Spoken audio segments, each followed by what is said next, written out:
বলে তাপত্রয় বিনাশায়, জীবের ত্রিতাপ জ্বালা নাশ হয়। কি নাশ হয়? জোরে বলো। ত্রিতাপ জ্বালা। আমরা সবাই তো ত্রিতাপ জ্বালায় জ্বলছি। ত্রিতাপ জ্বালা কি? দৈহিক, দৈবিক আর ভৌতিক। আমরা সবাই দৈহিক তাপ নিয়ে ভোগ করছি। এই দেহ দিয়ে যে এই কষ্ট ভোগ করা হয়, এটাকে বলা হয় দৈহিক। আর দেবতাদের দ্বারা প্রদত্ত যে এই তাপ, তাকে বলা হয় দৈবিক। আর অন্যান্য ভৌতিক জগৎ থেকে যে আমরা তাপ কষ্ট ভোগ করি, সেটাকে বলা হয় ভৌতিক। আর যার উপরে তার কৃপা হয়, সেই ত্রিতাপ জ্বালা থেকে সহজে মুক্ত হয়ে বেরিয়ে যায়। ত্রিতাপ জ্বালাটা কিভাবে বোঝা যায়? খুব মন দিয়ে শুনবে কিন্তু। ত্রিতাপ জ্বালাটা কিভাবে বোঝা যায়?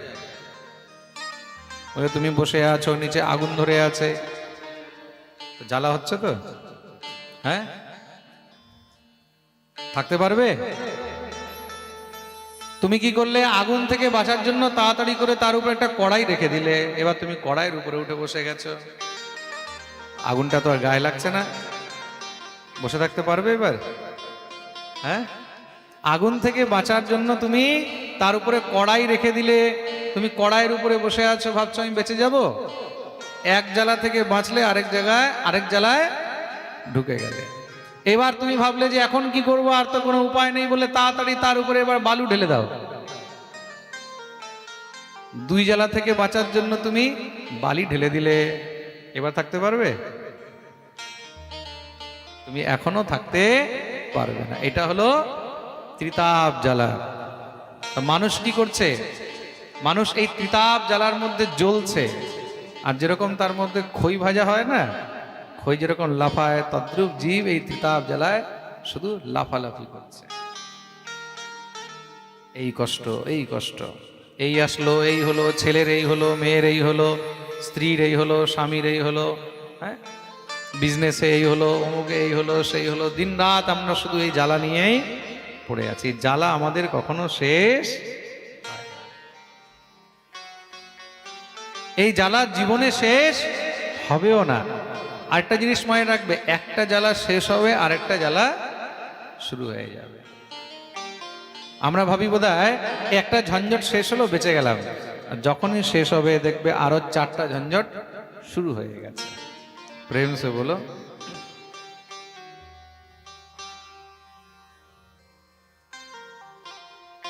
এক রাজা খুব চিন্তিত থাকতো। যেই আসতো কোনো সাধু বৈষ্ণব, কোনো মহাপুরুষ, তাদের কাছে সবসময় জিজ্ঞাসা করতো, মহারাজ জীবনের সমস্যা কখন শেষ হবে, কখন শেষ হবে? তা সমস্যা কখন শেষ হবে কেউ বলতে পারবে? সমস্যা কখন শেষ হবে? কেউ হয়তো কিছু উত্তর দিত, কেউ কিছু উত্তর দিত। রাজার মন কখনো সন্তুষ্ট হয়নি। একবার কোনো সাধু এসেছে, তার কাছে রাজা জিজ্ঞাসা করেছে। সাধু বললেন, এটার উত্তর আপনাকে আমার গুরুদেব দিতে পারবে। আপনি আমার গুরুদেবের কাছে চলুন। তোমার গুরুদেব কোথায় থাকে? বলে আমার গুরুদেব অমুক অমুক জায়গায়, পুরন্দরপুরী। সেই পুরন্দরপুরীর এক নির্জন মনের মধ্যে সেখানে আশ্রমে থাকেন। আচ্ছা ঠিক আছে, তাহলে আমি ওনার কাছে যাব। গুরুদেবের কাছে গিয়ে উপস্থিত হয়েছেন, চরণে প্রণাম করলেন। পরিচয় প্রাপ্ত হলো, অমুক অমুক দেশে রাজা এসেছেন। গুরুদেব জিজ্ঞাসা করলেন, বলো কি বলতে চাও? বলে, গুরুদেব আমার একটি জিজ্ঞাসা আছে, আমার একটি প্রশ্ন আছে। কি? জীবনের সমস্যা প্রচুর লেগে থাকে, এই সমস্যা কখন শেষ হবে? গুরুদেব বললেন, ঠিক আছে, তোমাকে আমি কালকে উত্তর দেব, কিন্তু তার জন্য আজকে তোমাকে কিছু সেবা করতে হবে, কিছু কাজ করতে হবে। ঠিক আছে মহারাজ, করে দেব। বলে, আমার আশ্রমের মধ্যে এই 20-25টা ঘোড়া আছে, অশ্ব থাকে, হাতি, ঘোড়া, গাভী, অনেক প্রকারের জীব থাকে। আজকে রাত্রে একটা কাজ করবে, তোমার দায়িত্ব এই সবগুলোকে তুমি ভালো করে ঘুম পাড়িয়ে দেবে। ঠিক আছে মহারাজ, তার মধ্যে কি আছে? 40-50টা গরু, 20-25টা ঘোড়া, 2-3টা হাতি, আরো মহারাজ কিছু জীবজন্তু। রাজা গেছে মহারাজ এখন সেগুলোকে ঘুম পাড়াতে। এখন যখনই ঘুম পাড়ায়, যখন 10টাকে ঘুম পাড়ায় 20টা উঠে দাঁড়িয়ে যায়, যখন 20টাকে আবার গিয়ে ঘুম পাড়ায় তখন আবার 10টা দাঁড়িয়ে যায়, আবার যখন মহারাজ 30টাকে ঘুম পাড়ায় ওদিকে আবার 5টা দাঁড়িয়ে যায়, 5টাকে ঘুম পাড়াতে পাড়াতে আবার এদিকে 30টা দাঁড়িয়ে যায়। পুরো রাত কেটে গেল শুধু মহারাজ সেগুলোকে ঘুম পাড়াতে পাড়াতে। চোখ ফুলে গেছে, একদম লাল হয়ে গেছে। মহারাজ সকালবেলায় স্নান টান করে মঙ্গলা আরতি করলেন, করে এবার আসনে বসেছেন। রাজা এসেছে, প্রণাম করেছে মহারাজ। গুরুদেব, গুরুদেব বললেন, কি ব্যাপার? কালকে রাত্রে তোমাকে যে সেবা দেওয়া হয়েছিল করতে পেরেছো? কি বলবো গুরুদেব, আপনি যা সেবা দিয়েছেন, না আমার ঘুম হলো, না আমি ওদেরকে ঘুম পাড়াতে পারলাম। কেন? বলে যখন 10টাকে ঘুম পাড়াই তখন 20টা দাঁড়িয়ে যায়, আবার 20টাকে ঘুম পাড়ায় আবার 10টা দাঁড়িয়ে যায়, আবার যখন সেগুলোকে ঘুম পাড়ায় আবার 5টা দাঁড়িয়ে যায়, ওই 5টাকে ঘুম পাড়াতে গিয়ে আবার 30টা দাঁড়িয়ে যায়। গুরুদেব হাসতে লাগলেন। তাহলে তুমি এখন কি জানতে চেয়েছিলে? বলে জীবনের সমস্যা কখন শেষ হবে। গুরুদেব বললেন, এখনো বুঝতে পারোনি? বলে না। বলে এটাই হলো সমস্যা। তুমি যখন 5টা সমস্যাকে শেষ করবে তখন আবার নতুন করে 10টা শুরু হয়ে যাবে, 10টা শেষ করবে আবার নতুন করে 5টা শুরু হয়ে যাবে। এইভাবেই জীবনের শৃঙ্খলা চলতে থাকবে, কিন্তু সমস্যা কোনোদিন শেষ হবে না। প্রেম সে বলো। জীবনে সমস্যা নিয়েই কিন্তু তোমাকে চলতে হবে, দ্বিতীয় আর কোনো উপায় নেই। বলে কোনোদিন তো সমস্যা শেষ হবে। বলে হ্যাঁ, একদিন শেষ হয়ে যাবে। কবে? বলে যেদিন তোমার শ্বাস শেষ হয়ে যাবে সেদিন তোমার সমস্যাও শেষ। सांसें खत्म और समस्या भी खत्म। प्रेम से बोलो। যতদিন পর্যন্ত নিঃশ্বাস আছে ততদিন পর্যন্ত সমস্যা থাকবেই থাকবে। তুমি কিছু করতে পারছো না, তোমার হাত কাজ করছে না, পা কাজ করছে না, তুমি বিছানায় পড়ে আছো, কিন্তু তোমার শ্বাস চলছে, তার মানে কি? তাও সমস্যা আছে। নিঃশ্বাস আছে, সমস্যা থাকবে। নিঃশ্বাস শেষ হবে, সমস্যাও শেষ হবে। তার জন্য জীবনের সমস্যা থেকে কখনো ভয় পেতে নেই।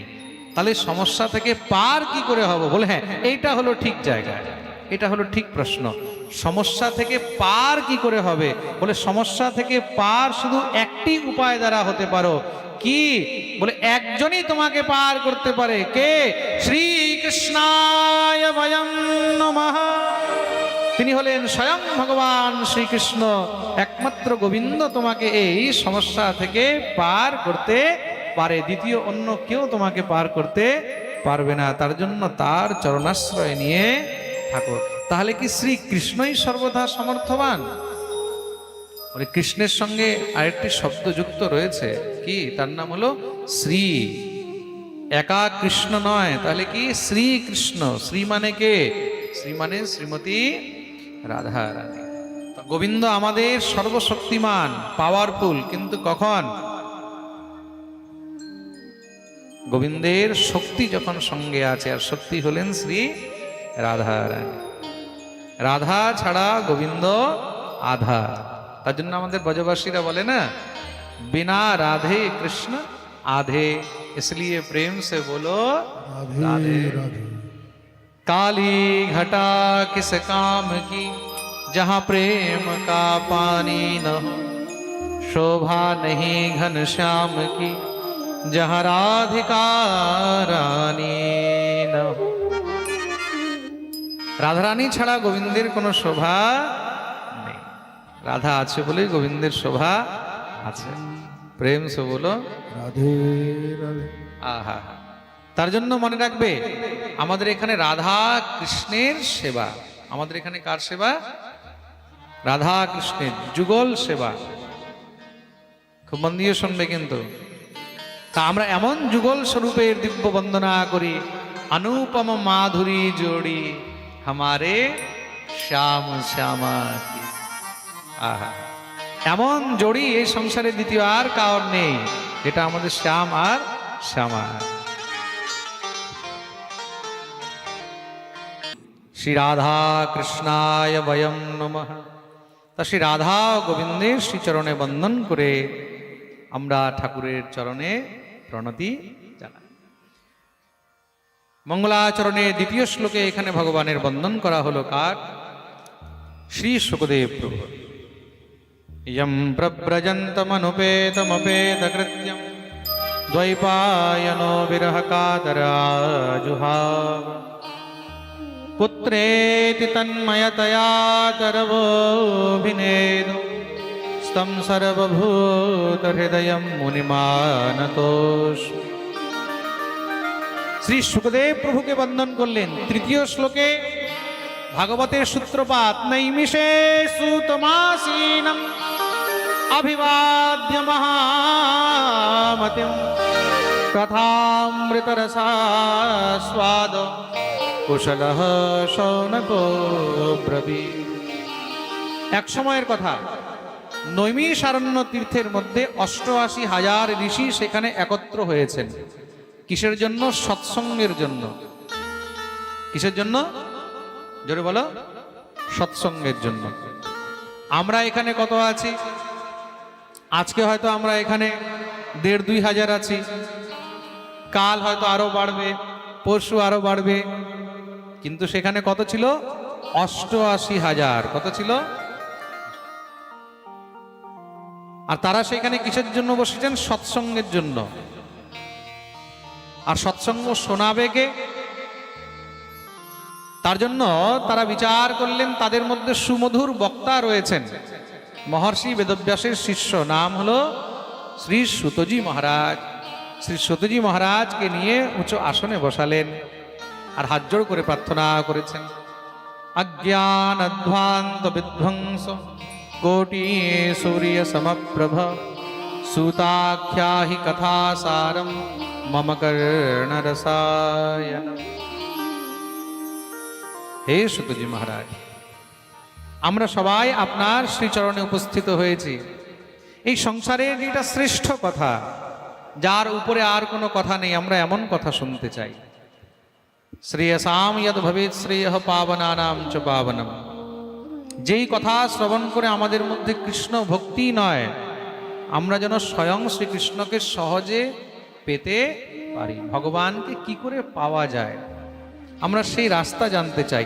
আর দেখো, ভগবানকে পাওয়ার রাস্তা অনেক আছে, আমরা কঠিন রাস্তায় যেতে চাই না। কেন? কঠিন রাস্তায় যাওয়ার আমাদের সামর্থ্য নেই। আমাদেরকে সহজ সরল রাস্তা দাও। কেন? ইহ ঘোরে কলৌ প্রায়ৌ জীবশ্চা শ্রুতাম গতঃ ক্লেশাক্রান্তস্য তস্যৈব শোধনে কিম পরায়ণম। এই ঘোর কলিযুগে প্রায় জীব অসুর প্রবৃত্তির মধ্যে ঢুকে গেছে।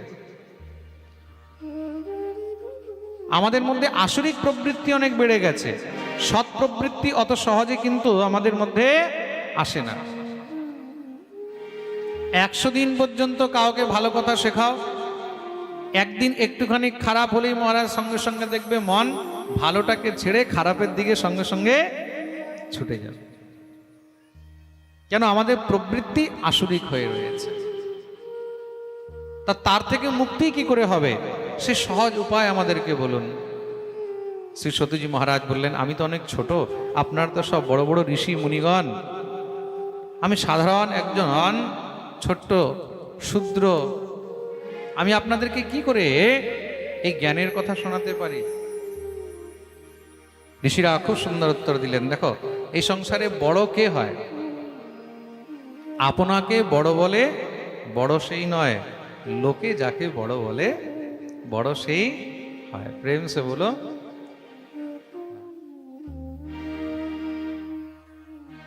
লোকে যাকে বড় বলে, এটা মনে রাখবে। কিন্তু আজকাল কি হয়? আজকাল আমরা নিজের প্রতিষ্ঠার জন্য সবসময় কিন্তু একদম আমরা মেতে রয়েছি। হ্যাঁ, আমার প্রতিষ্ঠা কি করে বাড়বে? আমার আমার আমার নিজের প্রতিষ্ঠা যদি তুমি নিজে করার চেষ্টা করো, তাহলে জীবনে তুমি কখনো কিছুই পাবে না। নিজের প্রতিষ্ঠা থেকে তুমি যত দূরে থাকবে, রাধারানী আপনি আপ তোমাকে প্রতিষ্ঠিত করবে, ভগবান তোমার ব্যবস্থা করবে। মনে রাখবে, কাকে কতটা কি দিতে হবে এই সব কিছু কিন্তু তার দাড়িপাল্লায় মেপে রাখা আছে। মনে রাখবে, তার হিসাবের বাইরে না তুমি সুখ পাবে আর না তুমি দুঃখ পাবে। তার হিসাবের বাইরে না তুমি যশ পাবে আর না তুমি অপযশ পাবে। তার হিসাবের বাইরে না তুমি লাভ পাবে আর না তোমার হানি হবে। জীবনের মধ্যে আমাদের হাতে কি আছে কি নেই এগুলো আমরাও জানি না, কিন্তু 6টি জিনিস ভগবানের হাতে আছে।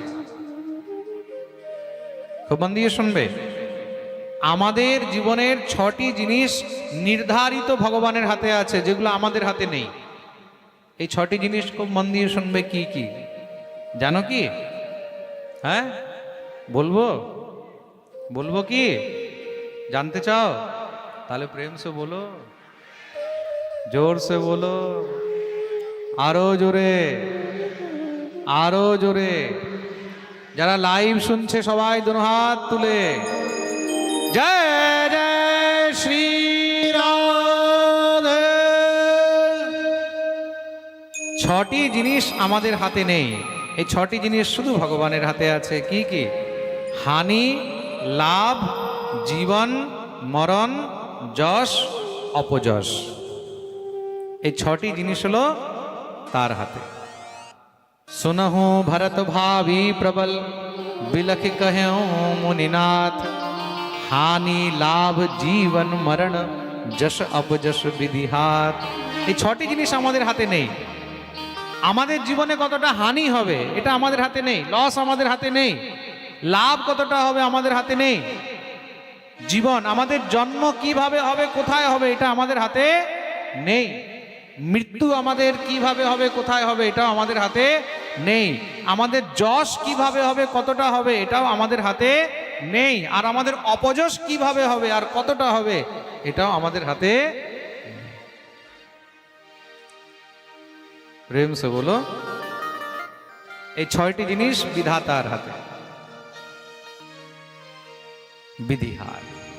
তার জন্য এই 6টি জিনিসকে নিয়ে কোনো সময় কোনো চিন্তা করতে, তাই হবে যা লেখা আছে।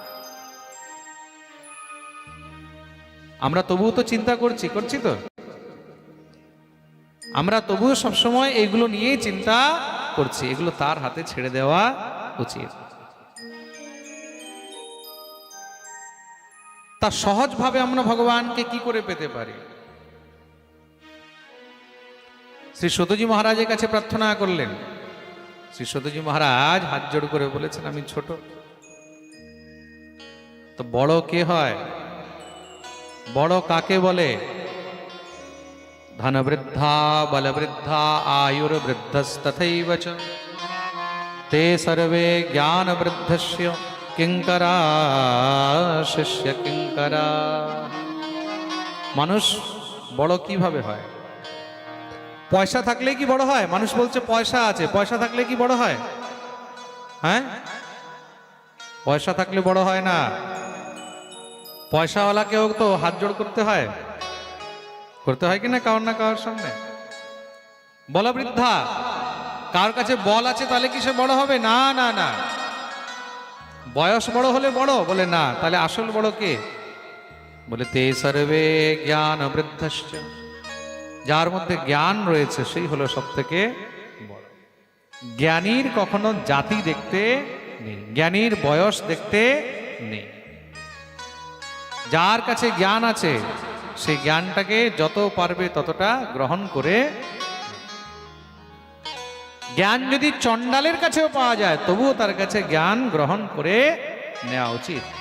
জ্ঞান যদি বেশ্যার কাছেও পাওয়া যায় তবুও সেটা গ্রহণ করে নেওয়া উচিত। দত্তাত্রেয় 24 গুরুর মধ্যে একজন গুরু হলো কে? পিঙ্গলা বেশ্যা। কে? যেটা বলো, আমরা কি করি? আমরা মানুষের জাতি, মানুষের ধর্ম, মানুষের ব্যবসা, মানুষের চরিত্র এইগুলো দেখে তখন আমরা আরে এর কাছে কি পাবো, এর কাছে কি শিখবো। শেখার জন্য মহারাজ মনে রাখবে, একটা কুকুরের কাছেও শেখার জিনিস আছে। শাস্ত্র বলেছে কুকুরের কাছে শেখো।